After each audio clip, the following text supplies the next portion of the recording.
ogeessi fayyaa kun daa'imman jaalatu qaba, maatii jaalatu qaba, mana isaa kan jaalatu qaba. Sa'aa 24 dhaabbata fayyaa keessatti hawaasa isaa tajaajilaa jira. Hospitaalli jalqabaa Nageellee Arsii magaalaa handhuura Oromiyaa kan taate Finfinnee irraa kallattii kibbatti kiiloomeetira 225 ol fagaatee argama.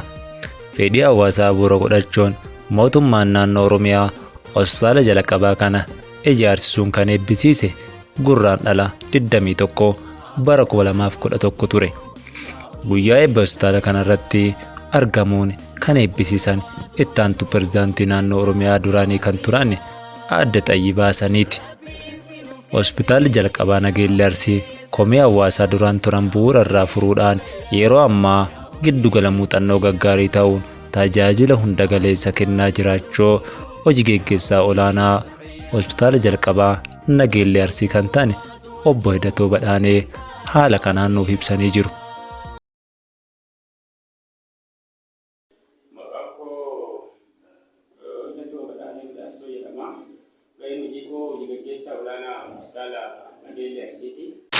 Tajaajiloonni baay'een akka hospitaala keenyatti uummanni akkaataa barbaadamuun tajaajila argataan turre komiiwwan garaagaraa ture. Komii kana wal qabatee bara hojii geggeessitoota naannoo lamaattu jijjiirame haga humna isaanii sochoosaa turan haa ta'u malee keessattuu sababoota dhiyeessii gahaa dhiyeessii quubsaa uummataa dhiyeessuu dhabuu irraa kan ka'e hawaasni keenya karaa garaagaraatiin nu komachaa ture. Akkuma isin jalqaba kaaftanii iddoo tajaajila barbaadamu irraa argatan osoo hin taane iddoo saamichi, hanni meeshaa yaalaa, hanni qorichaa kunniin qabatamatti ture ta'uun isaanii beekama. Haa ta'u malee isa kana anillee aanama hospitaalaan ollaa jiru aanaa Nageellee Arsii kana ture. Osoo hospitaala kana dhufnellee haala waliigala hospitaalicha kanaan beekaa itti fayyadamna, uummanni keenya itti fayyadama. Kanarraa kaanee rakkoowwan gurguddoon turanii tokko rakkoo dhiyeessii qorichaa meeshaalee yaalaati akka hospitaala keenyatti. Rakkoon bu'uuraa jecha qorichi gahaan hin jiru. Lammaffaan ammoo dhiyeessii meeshaalee yaalaa keessaa inni ijoon dhiyeessii qorannoo CBC isa jennu jecha. Isaaf jecha namni keenya yaalaaf dhufee ka'ee asii gara kilika dhuunfaa deemaa jecha. Kanarraa ka'ee hawaasni beekee ta'e osoo hin beekne komachaa ture jira. Itti darbee naannoo maashinii keemistirii hin jiru. Dhiyeessiin meeshaalee qorichaa keessaa inni ijoo jennu keessattuu even gilaaviin, filuudiin kanneen baay'ee isaa qorichoota insenshaal jedhamu baay'ee isaa gara alatti alaa bitatu. Kanarraa ka'ee hawaasni keenya komii badhaa hospitaala kanarratti kaasaa ture jira.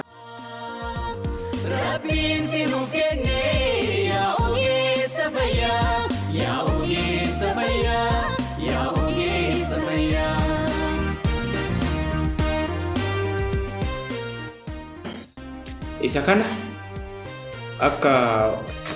akkamitti jijjiiruu dandeenya ka jedhu kana teendee jalqaba irratti manaajimentii mana hojiitiin bilcheessinee jecha sirriitti maalii kufaatiin keenya maaliif hawaasa keenya gammachiisuu hin dandeenye maa hawaasaaf tajaajiluu hin dandeenye ka jedhu tokko lama jenneeti teennee marannee rakkoo adda baafnee rakkoowwan gurguddoo naannoo rakkoo gurguddoo 8 ta'an adda baafnee jecha isaan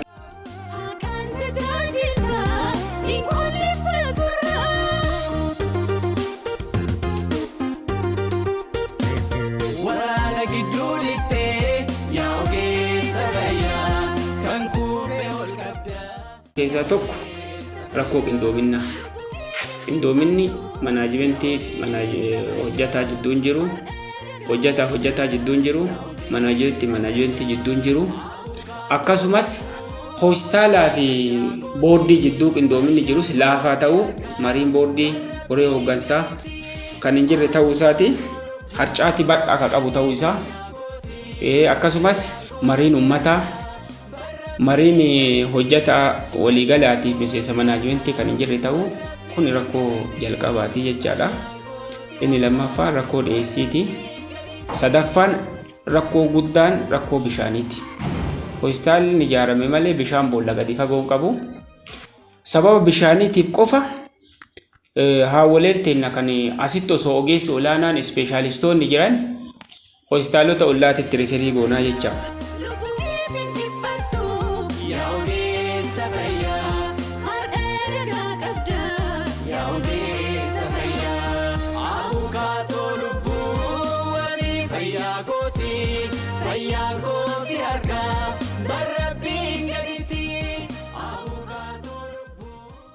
Ummataaf aantummaa fudhataniiti ogeessi tajaajila ummataa kennuu dhabuudha. Kun hanna kuma dura kaase hanni qorichaa meeshaa yaalaa bal'inaan hospitaala keenya keessa gaggeeffamaa akka ture hin beekama. Kanaaf rakkoowwan kan biraa rakkoo dhiphina kutaati. Maamilli kachimentii keenya jiru naannoo 750 ol. Aanaa Nageellee Arsii, aanaa Heeban Arsiitii fi uummata bulchiinsa magaalaa Nageellee Arsiitiif tajaajila kennina. Istaandardiin hospitaalichi ittiin ijaarame hospitaala piraamerii gaaf jennu hospitaala jalqabaa naannoo uummata 60,000 hanga 100,000ti istaandardiin. Haa ta'u malee nuti sadarkaan hospitaalichaa sadarkaa hospitaalli waliigalaa yoo ta'e dhalatti kana qabachuu hin danda'u. Dhiphinni kutaa rakkoo akka ta'e qorachaa turree jirra. Kan biraa rakkoo mana fincaaniiti. Kan biraa rakkoo kutaawwan kuusaa meeshaalee yaalaa kunniin kan jiru ta'uu fi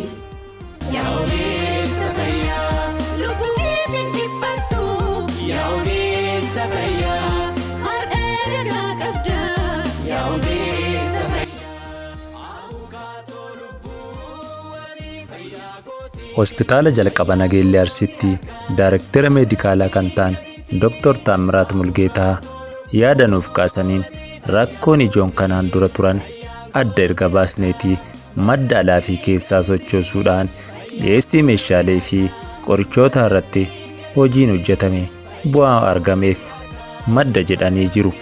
Akkasumas immoo rakkoo naamusaa irratti araarama tokko malee tarkaanfii fudhachuun ogeeyyii naamusa hojii fi yeroo cabsan irratti of eeggannoo afaanii irraa hanga hojii irraa geggeessuus akka gaan nuuf kaasanii jiru.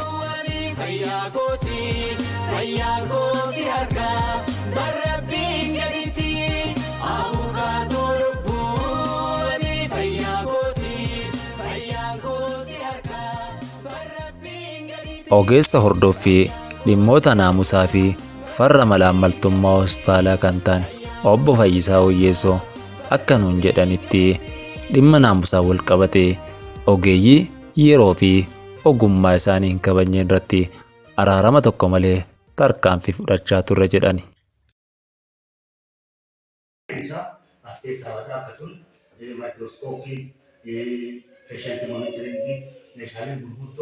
Mana keessa badee achi buuteen isaa ture boodara hojii guddaa fi gaafatamaa gadi fageenyaa biyyeessanii keessattuu qilleensaan hospitaalaa yookiin siyoon keessaa eegoon koree naamusaa cimaa rifoormii godhame erga ijaarame booda tarkaanfii naamusaa warroota waan kan galadan irratti qorannoo gadi fageenyaa geggeessanii booda himanni hojii itti fudhatame namoota kanneen kan dabaasne tarkaanfii cimaa irraa fudhannee akka hojii irraa geggeesse kan sadarkaa gadi buuse fi kan adabbii ciccimaa ji'a 3 mindaa ji'a 3tiin adabe.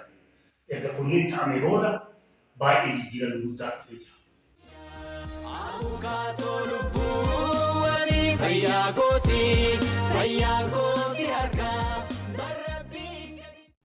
Qindeessaa kutaa laaboraatoorii kan ta'an obbo Adam Xonnossaa yaada nuuf kennanii kanaan dura hospitaalicha keessatti meeshaaleen dhiyeessii laaboraatoorii gahaan hin turre. Kun immoo madda rakkoo ta'aa ture jedhan yeroo ammaa qindoomina kutaa hooggansaa fi ogeeyyii fayyaa akkasuma immoo qaamota dhimmi ilaallatu wajjin mari'annee furmaata itti kenninee jirra jedhan. Laaboraatoorii jechuun kutaa kanatti meeshaaleen adda addaatu argama. Amma kutaan keessatti argamu kun kutaa hematolojii fi seerolojii jedhama. Kutaan kunitti tajaajila qorannoo dhiigaa adda addaatu kennama. Meeshaaleen amma ajaan argitan kun CBC jedhama. CBC lamatu argama. Baakaappiin siistemii isaa waliin argama jechuudha. Lamaanuu fankishinaaliidha baay'ee. Bandeellee ilaaluu hin dandeenya. Yeroo tokko dhaabatu inni kuni akka wanna hin jenneef jechuudha. Akka tajaajilli adda hin cinneef wanna hin dheerre jechuudha. Kanaafuu kutaa kanatti tajaajila qorannoo dhiigaati jechuudha. Akka ittiin adeemsifamnu kutaa amma yeroo operaasyoonii godhan jechuun cibsanii yaalanii qorannoon haga kutaa kana bahutti gara tajaajila saniitti seenamu jechuudha.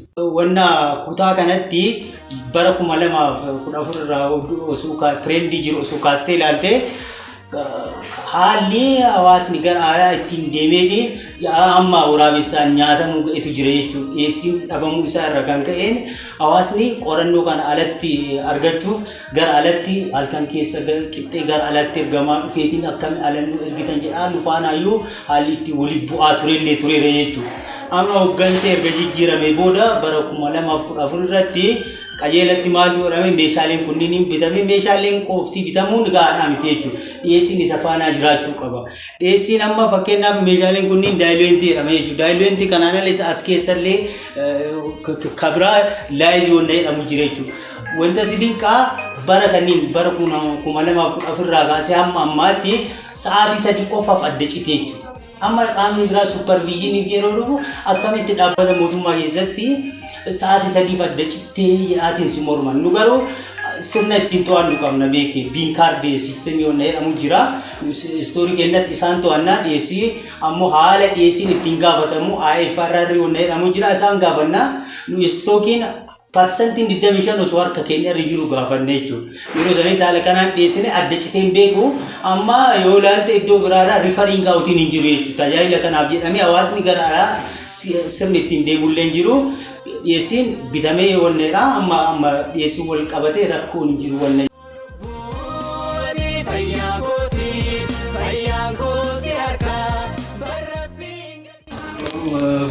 Yeroo wanna jennu jechuudha. Kutaa paarasaayitoolojii fi yuuriin analysis jedhama. Samuuda gadi teechiitii fi malaariyaa fa'aa ilaalla jechuudha. Amma samuuda isaa amma laalaatiin illee isin agarsiisuu danda'a jechuudha. Samuuda isaa asitti slaayidoota nu amma ikeedhaaf kennaa. Kun maayikirooskooppii jedhama. Kun piriimoostar maayikirooskooppii jedhamu jira. Wantichi yoo ta'e asitti dhibee busaa fa'aa akkanattiin addaan baasnee ilaalla jechuudha tajaajilicha.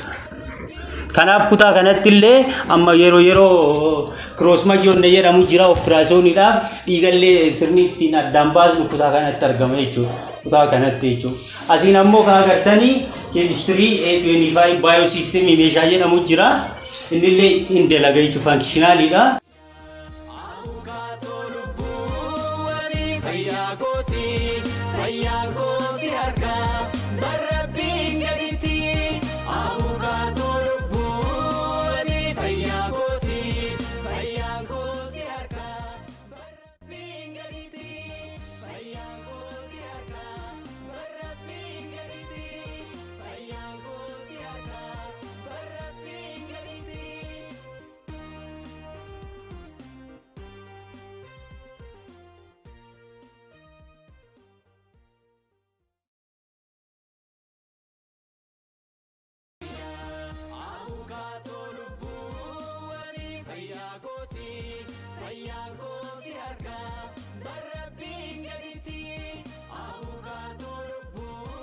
Ogeessa kuusaa qorichaa kan ta'an obbo Muhammad Bariisoo dhiyeessii qorichaatiin hawaasni rakkachaa kan ture yommuu ta'u erga hojii gaggeessaa olaanaan hospitaalaa bara 2014 dhufanii jijjiiramni guddaan argamuu dubbatu.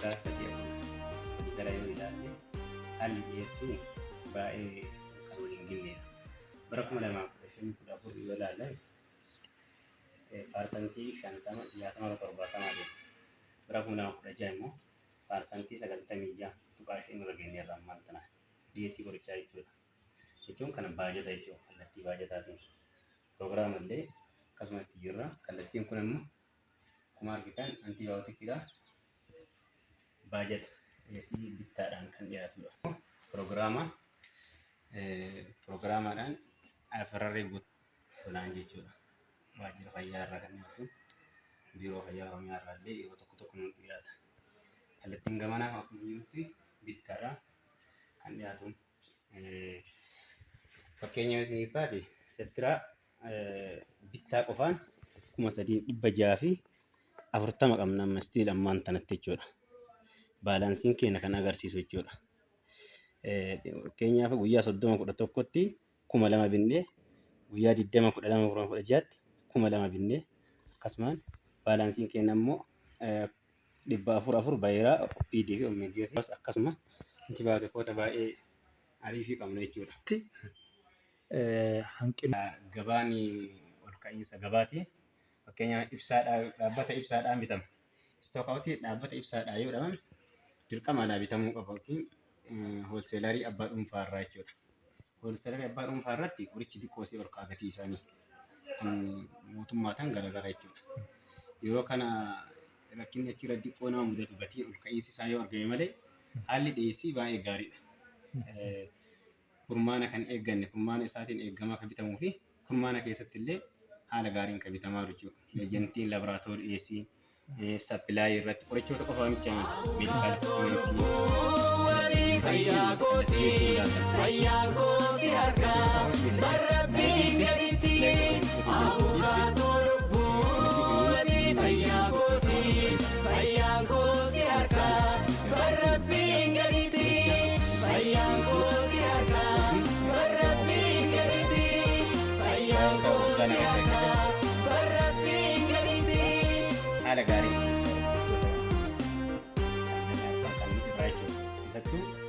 eejentii laaboraatoorii jechuudha. Eejentii laaboraatoorii yeroo kanatti baay'ee murteessaadha. Namni laaboraatoorii yoo ilaallame dhibee isaa yoo beekame gara qorichaa ce'a. Dura dhibeen isaa argamu qaba. Dhibeen isaa argamu reejentiin qophaa'uu qaba. Yookiin reejentiin jiraachuu qaba yookiin maashinni ittiin laallaman jiraachuu qaba. Maashinni jiraatee reejentiin keessatti ittiin laallaman hin jiraanne gara qorichaa ce'uu hin danda'u. Qoricha immoo alallee bahee qayyii masqalii bitachuu danda'a. Dhaabbata fannoo diimaatii jechuudha. Community farmaasiidhaan bitachuu danda'a. As keessa kan jirus bitachuu danda'a. Kallattii baay'ee maltii daayirekshinii fayyadamaa ta'uu danda'a uummanni keenya jechuudha. Kanaaf dhiyeessiin haala gaariin qophaa'aa.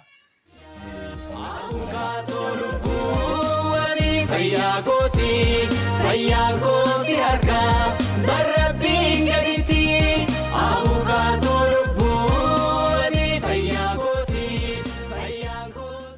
Ogeessa kutaa tajaajila daa'imman kichuu kan ta'e obbo Shukurii Ibraahim yaada nuuf kennaniin dhiyeessii meeshaalee gahaa waan qabnuuf yaala daa'immanii kan kanaan durarraa haala fooyyee ta'een kenna tajaajilaa sirrii fi qixa barbaadamuun kennaa jiraachuu dubbatu.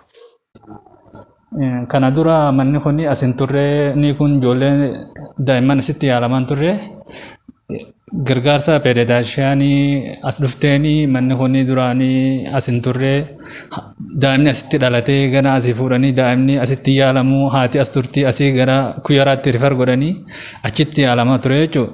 Egaa jijjiirama kana booda si'oon haariin kun eega dhufee booda peedaadshaanii takka wajjin ta'uudhaan meeshaalee gargaarsaan ishiilleen tattaaffii ishiitiidhaan kan manni kun baname. Tattaaffisiitii fi si'oo kanaanii obbo Hidhatoo kan jedhamu kanaanii manni kun banamee meeshaaleen kun hundi guutamee daa'imman asii yaalamaa jirti. Amma meeshaan kun daa'imman yeroonii fi ho'ii qaama isaanii yoo gabbu'e as jala gooneeti kanaanii ho'a isaanii gad deebisnaa jechuudha. Ho'a isaanii deebisnaa jechuudha. Daa'imman akkuma beekamutti daa'imman dhalattuun qabbanaa fi baay'ee saaxilamoodha. Kana jala goonee goona. Kunis daa'imman hafuura baafachuu dadhabanii kan itti gooneeti kanaanii hafuura isaan akka baafatan kanaan gargaaraa jechuudha. Kanneen meeshaalee kunillee daa'imman yeroo annaa ta'anii bakka hin gahin kan keessa kaa'amanidha. Ana deeggarsa peedaadshaaniin gooteeni manni kun kan baname akkasuma gargaarsa asitti si'oon kun godheeni manni kun asitti baname duraan asin turre jechuudha. Kanaaf akkaataa haalli mana kanatti yaaliin mana kana daa'immanii fi haati duraan gargar ba'anii bakka garaagaraa yaalamaa turan bakka tokkotti deebi'anii akkuma agartanitti as keessatti kunoo sa'a sa'aadhaan dhuftee asitti hoosisaa jirti jechuudha haati tunilleen kana fakkaataa wanneen mana kanaa jechuudha. Yaada tokko akka nu kaastan kan barbaannu hojiileen hojjetamaa jiran gaarii akka ta'e nu kaastanittanii kanarratti ammoo yaalli kennaa jirtan wanta akka hanqinatti jiru maali hanqina irratti wanni guutamuu qabu jettanii jiru. Akka hanqinaatti meeshaaleen tokko meeshaaleen hanqatanii jira. Kanneen asii gara kuyyaaraatti rifaritti goonu meeshaaleen akka onnee daa'immanii fa'aa laaluudhaaf kan as keessa hin jirre. Sababa saniin gara kuyyaaraatti rifar kan goonullee ni jira. Kana meeshaaleen akka wanni hitarii garaagaraatillee amma 3 qabnaas gizee garii 4 fa'aa ka ho'i kan nafa isaanii gabbee dhufuu danda'a. Gizee akkasiisanii rakkoon kun hin jira. Garuu irra caalatti rakkoon wanni kanaa furamaati jira. Dhaatuma dhaataan kan duraan irra wayyaa jira waan ta'eef kanallee Dr. Abarraa kan jedhamu kan ogeessa wanni kana ijaare isaatu nuuf fide. Lakkuma lakkaanii guutamaa deemu jira jechuudha. Amma asitti baay'inni uummata naannoo kanaa baay'ee waan ta'eef guyyatti akkuma agartan daa'imman amma 5tu as jira. Duuballee kutaan niikuu bakka lamatti onnatee jira. Adda qoodamee jira. Kuni mi'in niikuu jedhama. Seeptikii kan jedhamu duuba san jira. Achillee daa'imman gara 5tu jira. Asillee 5 jira. Baay'ee guyya guyyaan amman tana kana istabil gizeetee jira baasaa akkasitti wanna goona. Rakkoon xiqqoo bakka turtiin haadhotaa nu rakkisaa ture. Sunillee fuula duratti waan furamuun fakkaata waan akkasiitu jira.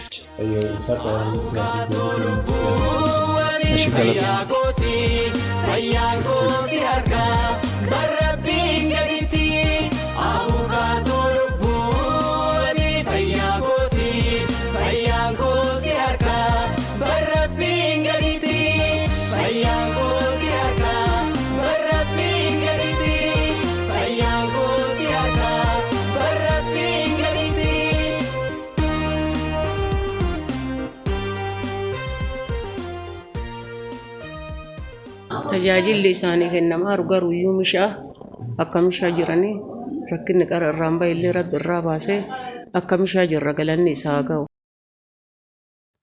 Qindeessaa kutaa ciibsanii yaaluu daa'imman umurii 15 gadii kan ta'an obbo Taamiraat Tasfaa yaadanuu kennaniin erga bara 2014 dhiyeessii meeshaalee fi qindoominni hojjetaa fi geggeessaa waan jiruuf fooyya'insi guddaan argamuu dubbatu. Dhalli ta'uudhaan wal qabatee sireewwan naannoo 13 qabna.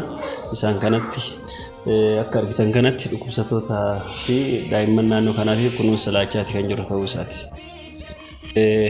Yeroo adda addaatirraa kan ture tanaan dura naannoo bara 2011 hospitaalli kun jalqabe yeroo jalqabetti koomii adda addaa kan ture ta'uu isaati. Tokkoffaa sireedhaan wal qabatee baay'inaan mana qabachuu hin dandeenye ture. Lammaffaa immoo sababa dhiyeessiitiin baay'ee hanqinoota baay'ee qabna ture iyyuu ogeessaanis wal qabatee hanqinoota babal'aatu ture. Yeroo sunniin baay'ee koomii kan ta'an ture jechuudha. Keessattuu dhiyeessii qorichootaatii fi meeshaalee wal'aansaaf wal qabatan baay'een isaa gatii hin jirre. Akkasumas ogeessa immoo peediyaatirishinaa hin qabnu ture. Yeroo ammaa isaan sunniin argamanii haala barbaachisaa ta'etti yaala isaaniif kennaa jiranitti baay'ee gammadoo kan ta'anii fi jijjiirama riferaal aawutiin baay'ee kan nurraa hir'ate ta'uusaa asumaan immoo tajaajiloonni jiran daa'imman jiran kana qofaa miti hanqina nyaataallee bara 2015 keessa kan jalqabne tajaajila kennaa jirra jechuudha daa'imman kanaaf jechuudha.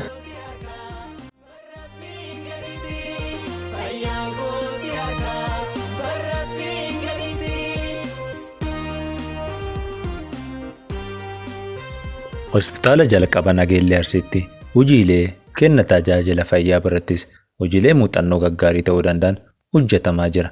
Kanneen keessaa ashaaraa magariisa yookiin naannoo fi magariisa taasisuun asitti kan argamudha.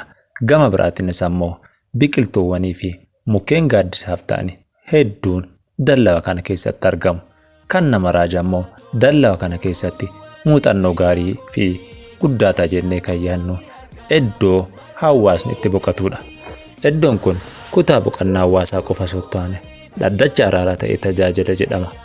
Iddoon kun odaa jalatti teessoo 8 sirna gadaa bu'uura godhatee fi baalli sirni gadaa walirraa fuudhuun waggaa 8 bu'uura godhachuudhaan teessoo hojjetamedha. Dabalataanis ammoo haalli teessuma isaa akkaataa sirna gadaatiin kan bocamedha. Hojii kana adda durummaadhaan qindeessuun hordofuun akkasuma immoo ogeeyyii fi hooggantoota hospitaalichaa wajjin ta'uudhaan hojii adda durummaa qabu kana kan hojjetan obbo Raqqabuu Daalee kanarratti waan jedhan qabu. Sagantaa har'aaf qaban kan hangammaa dhageettan waan wajjin turtaniif horaa bulaa deebanaa isiniin jennu. Argamnu hospitaala Nageellee Arsii keessatti bakkeen amma itti argamnu kun ammoo hospitaala keessatti bakkee uummanni dhibamaa yaalchisuuf bakkee itti boqotuu fi irbaatallee adda addaa sooratallee itti fudhatu irras darbeetiin hospitaala kana keessatti hospitaalli marii adda addaa ifaatti gaggeessuu barbaade leenjii kennuu hoo barbaade bakkee itti kennuu danda'u bifa san itti yaadamee gaafii gama hospitaalichaatiin nu dhiyaate irraa kaanee nus karoora qabnuun magariisummaa wal qabsiifnee bifa sirna gadaatiin wal qabateen bakka itti ijaarretti argamna. Ammaas hojii isaa irra jira. Ayyee bareedaa haalli faaya isaas yoo ilaalle alaabaa abbaa gadaatiin kan faayame teessumni isaas sirna gadaa bu'uura kan godhate kana maalirraa kaatanii hojii kana hojjechuu dandeessan? Ka'umsi keenya hawaasa naannoo kanaatiif hospitaala deeggaru yoo deeggaru ammoo akka hiika qabaatu taasisu tajaajilli inni kennuu fi hiika inni qabaatu damee hedduu akka qabaatu taasifamee tokkoffaa gaaddifni kun bakka yaa'ii galma uummata keenyaa sabaati. Uummanni keenya galmi isaa guddaan oda. Kun ammaaf qilxuun illee fiixama sanii irras darbee gaaddisuma damee hedduuyyuu qabu kana waan taateef bakka namni jala taa'ee itti boqachuu danda'u magariisummaa fillee yeroo amma geengoon asitti argitu kun geengoo 5 gadaa 5 Oromoo mul'isa. Balbala 8tu jira. Baalli waggaa 8 akka walirraa fuudhan mul'isa. Irras darbee qora bakka murtiitti kennan kootu dhufeetti deemsisan qora miilaatiif qora mataa bakka abbaan gadaa taa'u bakka gadaan biraallee alangee nayaas jedhu uummata keenya sirna diimokiraasiitiitti murtii kophaa kan kennitu abbaan fee yoo dhufee dubbii na barsiis jedhee barsiisuu dirqama qabda. Murtii nayaas yoo jedheeti nayaas jechuun kophaa kan murteessitu anillee qooda keessaa qaba yoo jedhe bakka keessummaan sunillee taa'uu danda'u bifa saniin qophaa'e. Gabaabamatti wanni asii hojjetame kuni tokkoffaa hospitaalli uummanni asii nama yaalchifachuuf dhufu kuni bakkee taa'ee itti boqatee irbaata akkuma amma ilaaltan kana irbaata adda addaa itti fudhatu. Miti dhibamaanuyyuu gadi ba'ee qilleensa yoo fudhachuu isaarra jiraatu taate bakkee qilleensa itti fudhachuu danda'u. Leenjii gaggabaabaa dirree irraa uummataaf kennuu barbaachisa. Fakkeenyaaf dhibee ofirraa akkaataa ittisa dhibeen yeroo baay'ee gara guddaa qulqullinaan kan wal qabate dhibeen irra caalaa isaa ogeessa fayyaallee hin taane barnootaan wanni beeku keessaa kumaali.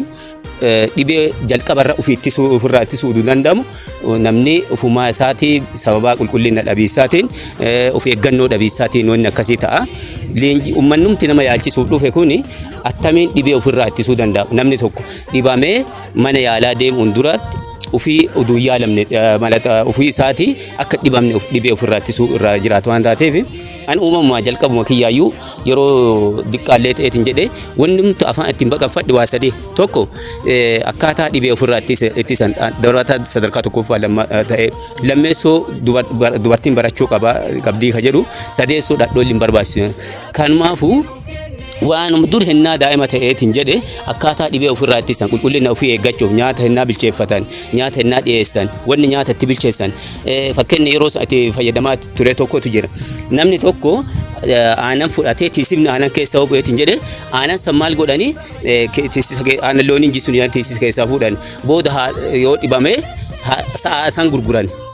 Kanaaf akka jedhaa ture. Kanaaf gabaabamatti leenjii gabaabaa bakka itti kennan marii ogeeyyiin hospitaalichaa bakkee taa'anii bal'inaan waliin hooggansi itti mari'achiisuu danda'u bakkee gumiin sabaallee itti adeemsifamuu danda'u. Kanaaf iddoo magariisummaaf bashannana abbaa gadaa hospitaala Nageellee Arsii dhaabbata siviilii hawaasaa anseedhaatiin hojjetame jedhamee wanti bifa kanaan hojjanneetiin jenneef tajaajila akkanaa haa kennuu fi qabatamatti hojimmaan kun dhibbaa dhibbatti hin dhumanneeyyuu namni itti tajaajilamuu jalqabe. Amma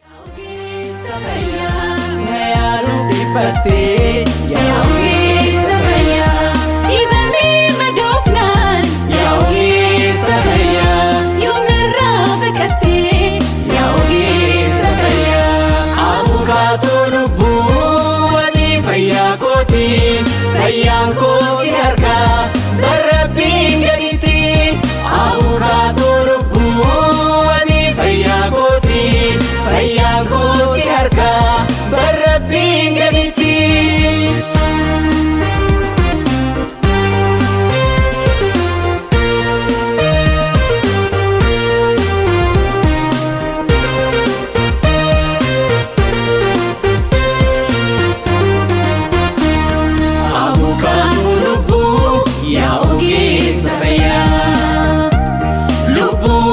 Tolchuuf kan taate waardiyaa Rabbiin sinuuf kenne yaa ogeessa fayyaa yaa ogeessa fayyaa yaa ogeessa fayyaa abukaatoo lubbuu yaa ogeessa fayyaa lubbuu baatolchuuf kan taate waardiyaa Rabbiin sinuuf kenne yaa ogeessa fayyaa yaa ogeessa fayyaa yaa ogeessa fayyaa.